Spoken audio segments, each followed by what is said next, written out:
नमस्कार, ये आकाशवाणी शिमला है। अब आप राजकुमारी चंदेल से प्रादेशिक समाचार सुनिए। राष्ट्र आज 1971 के भारत पाकिस्तान युद्ध की 49वीं वर्षगांठ पर शहीद सैनिकों को याद कर रहा है। इस अवसर पर प्रधानमंत्री नरेंद्र मोदी ने आज सुबह नई दिल्ली स्थित राष्ट्रीय समर स्मारक पर श्रद्धांजलि अर्पित की। इस दौरान केंद्रीय रक्षा मंत्री राजनाथ सिंह ने स्वर्णिम विजय वर्ष के स्मृति चिन्ह का भी अनावरण किया। 1971 के युद्ध में पाकिस्तान पर विजय की स्मृति के रूप में प्रतिवर्ष 16 दिसंबर को विजय दिवस मनाया जाता है। इसी दिन स्वतंत्र बांग्लादेश का उदय हुआ था। रक्षा मंत्री राजनाथ सिंह ने अपने ट्वीट में कहा है कि भारतीय सैनिकों ने इस युद्ध में वीरता का एक नया अध्याय लिखा था। उन्होंने कहा कि सैनिकों का बलिदान प्रत्येक भारतीय को प्रेरित करता रहेगा और कृतज्ञ राष्ट्र हमेशा उन्हें सम्मान के साथ याद रखेगा। वहीं दूसरी ओर भारत पाकिस्तान युद्ध के स्वर्ण जयंती समारोह के अवसर पर मुख्यमंत्री जयराम ठाकुर ने कहा कि राज्य सरकार वीर सैनिकों के कल्याण के लिए प्रतिबद्ध है। वे 1971 के भारत पाक युद्ध के स्वर्ण जयंती समारोह के अवसर पर शिमला के अनाडेल में आयोजित विजय दिवस समारोह की अध्यक्षता कर रहे थे। उन्होंने कहा कि हमारे लिए ये गौरव और अपने महान सपूतों द्वारा दिए गए बलिदान को याद करने का दिन है।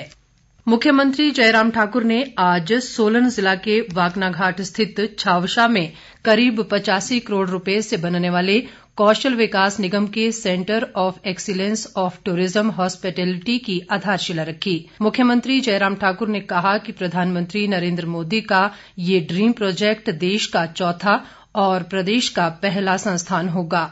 ये केंद्र 3 साल में पूरा होगा। इस बीच मुख्यमंत्री ने आज शिमला से मंडी जिला के सिराज विधानसभा क्षेत्र में भारतीय स्टेट बैंक थुनाग की शाखा का वर्चुअल माध्यम से शुभारंभ भी किया। मुख्यमंत्री ने कहा कि इस शाखा के खुलने से क्षेत्र के लोगों की बैंकिंग जरूरतें पूरी हो पाएंगी। शहरी विकास मंत्री सुरेश भारद्वाज ने आज शिमला के रिज मैदान पर हिंदू जागरण मंच द्वारा आयोजित रक्तदान शिविर का शुभारंभ किया। उन्होंने मंच के प्रयासों की सराहना करते हुए समाज सेवा के क्षेत्र में कार्य कर रहे सभी संगठनों व संस्थाओं से आग्रह किया कि इस तरह के रक्तदान शिविरों का समय समय पर आयोजन करते रहें ताकि जरूरतमंद लोगों को मदद मिल सके। चंबा सदर से भाजपा विधायक पवन नैयर ने हाल ही में पास किए गए कृषि बिलों को किसानों के हित में बताया है। चंबा में आयोजित पत्रकार वार्ता के दौरान नैयर ने कहा कि ये बिल प्रधानमंत्री नरेंद्र मोदी के 2022 तक किसानों की आय दोगुना करने के लक्ष्य को पूरा करने के उद्देश्य से लाए गए हैं। उन्होंने कहा कि विपक्ष के लोग देश के किसानों को कृषि बिल के संबंध में गलत जानकारी देकर गुमराह कर रहे हैं। नैयर ने कहा कि इन बिलों के आने से किसान अपनी सहूलियत के हिसाब से अपने उत्पाद बेच सकते हैं, जिससे बिचौलियों और दलालों को तकलीफ होना स्वाभाविक है। कांग्रेस के प्रदेशाध्यक्ष कुलदीप राठौर ने प्रदेश में किसान सम्मान निधि योजना में हुए 12 करोड़ रुपए के फर्जीवाड़े की निष्पक्ष जांच करवाने की मांग की है। उन्होंने कहा कि करोड़ों रुपए के इस फर्जीवाड़े में शामिल सभी लोगों के नाम सार्वजनिक होने चाहिए। राठौर ने प्रदेश में बढ़ते कर्ज पर चिंता जताते हुए कहा कि यदि कर्ज लेने की यही गति रही तो प्रदेश पूरी तरह से आर्थिक गुलामी की जंजीरों में जकड़ जाएगा।